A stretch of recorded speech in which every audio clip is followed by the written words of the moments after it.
Bonjour à toutes et à tous, bienvenue dans ce recap bullet journal. On l'avait déjà fait le mois dernier, on le refait pour ce mois-ci, donc le mois d'octobre. On va passer directement à la première page, donc la page de garde, inspirée du Inktober. Donc tout a été réalisé à l'encre, pour rappeler le Inktober. Donc j'ai fait cette espèce d'illustration de pinceau en train de dessiner, avec plein de taches d'encre. En vrai, c'est pas une page très jolie. Après, c'est vrai que les trackers ont été faits tout au tampon, c'est-à-dire que vraiment chacune des lettres est un tampon.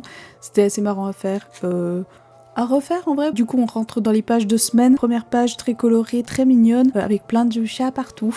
Évidemment j'adore les chats, j'adore dessiner des chats. C'est vraiment un dessin qui est assez simple à faire. J'aime bien en dessiner et là j'avais pas d'idée donc j'ai fait des chats. Tout est réalisé à l'aquarelle. Je suis même venue faire donc les petites cases remplies à l'aquarelle pour vraiment rajouter encore plus de couleurs. Donc c'est vraiment une page assez douce, assez sympa. Deuxième page, on est sur un petit peu plus un côté un peu plus internet, complètement repris sur Pinterest. En général, mes inspirations, ça vient de Pinterest. C'est vraiment compliqué d'avoir une idée par semaine. Du coup, là, on est un peu sur un univers un petit peu girly, des références à Internet, un petit peu plus pop. C'est un petit peu chill. J'aime bien. Ça manque un peu de rigueur, mais ça reste un bullet journal. Ensuite, complètement inspiré du côté Dark Academia, je pense pas qu'on fera mieux.